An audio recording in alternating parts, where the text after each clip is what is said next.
evening. I would like to pick up on the theme of faith again this evening. And as I have mentioned before, faith is a person. Firstly, it's Jesus Christ. And if I have faith in Jesus Christ and this person, then obviously things happen because that's what God does. So I want to have a look at the aspect of faith where God initiates something and my response is my act of faith. How did I go about finding out whether this was true or not? I'd heard this said before by our home group leader, actually at that time, a guy by the name of Norman Parker. Hi, Norman. And I was driving home from work one day, heading home, and I had about 20 minutes before I would reach the end of the road and basically be home. And I said to God, hey, we haven't done anything all day. I've been working. We haven't done anything, because I used to do things in between on the way to visit clients. God would do stuff. And I said, we've done nothing, and I've got 20 minutes before I get home. Let's do something. And he popped this lady's head, like her name, in my head. And I remembered her name, and it was Mavis. And I said, no, let's go and visit Mavis.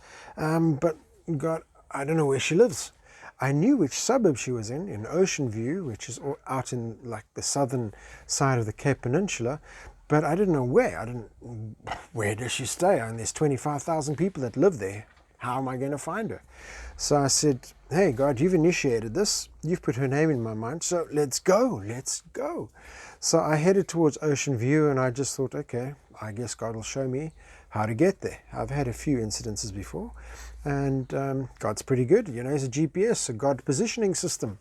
And he said, well, go to Oceanview. So I went to Oceanview, and I got to, there's a main set of traffic lights, Robbertze if you're South African, and at the entrance to Oceanview, and there actually are camels on the one side, believe it or not, and which people ride, and then you turn left and you go into Oceanview. But I didn't know where I was going to go. So as I got to the traffic light, I saw two people standing on the traffic, waiting to cross the road, and I just felt God say, ask them. So I said, ask them what? He says, well, ask them where she stays. I said, how? Ask them. She says, yeah, ask them, like, duh. So I said, hi, excuse me, tell me, do you know where Mavis, where she lives? And this man, who was all tattooed, we call it chappies because it's homemade tattoos that you get in prison, and he had these chappies all over him, these tattoos, and he looked at me like I had lost it, I was insane or something. But his girlfriend, who was standing next to him, said, but of course, you know who she is, take the man. And what are the chances out of 25,000 people that the very first person or the first couple I meet know this woman? And she, this poor distraught man, got in my car and, very apprehensive, looked at me and said, are you a policeman? And I said, no, I'm not a policeman. He says, well, what do you want? I said, well, God said I must go and pray for this woman. And he says, whoa, you're like a minister. And I said, no, I'm not a minister either. Then he just kept quiet. He didn't know who the heck I was, didn't know what I was doing, and he was just afraid of this crazy guy coming there. And anyway, he took me through this entire suburb, and it's a lot of like shacks and informal settlement places and some formal houses, and it's quite an interesting place to go and visit. And he took me to this house, which was no more than a little shack of about 3 meters by 3 meters, with a little room and a little area which was a kitchen. And I arrived and I knocked on the door, and lo and behold, this woman opens the door, Mavis. And she looks at me and she starts to laugh. And I say, hi, Mavis, I really felt that God said I must come pay you a visit. I'm not sure what we're doing here, but hey, let's see what he does. And she said, I was going to go, and she's in her 80s. So she had phoned her daughter to come and help her to get to the bus so that she could go to town to go and buy some groceries. And she said that as she was leaving, she felt God say to her, stay.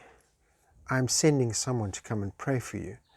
And so she was obedient, and she stayed. She didn't know what was going to happen. She just stayed. And lo and behold, here I arrive, and I tell her, hey, God has sent me here to come and say hi and let's pray. And we spent a fantastic an afternoon together. Well, it was actually evening, but we spent time together, and I prayed for her, and we had a real miraculous encounter with God, which was part of something else, which I will probably tell you some other time. But that was where I learnt about Hebrews 11 verse 6, where in Hebrews 11 verse 6 it says this: it is impossible to please God without faith. You must believe that he exists, and more importantly, and this is the part people kind of forget because they don't feel worthy, that he rewards those who earnestly seek him. And that is a time, that'll be another story. But yes, so be encouraged when God initiates something. Your response is your act of faith. So I said, hey, God, I started in the natural. He wasn't doing anything. So I said, hey, we haven't done anything. What are we doing today? And he popped this woman's name in my head. So then I could have ignored it. I could have said, yeah, Robbertze is losing it. Or I could have just gone, which I did. I said, well, let's go find her. I mean, is that insane or what? Let's go to this place of 25,000 odd people and find this woman who I don't know where she lives. And I went directly there, found a couple who knew her at the main entrance traffic light, traveled into the center of this massive place with about 25,000 people, and straight to her door. That's the God I serve. Who do you serve?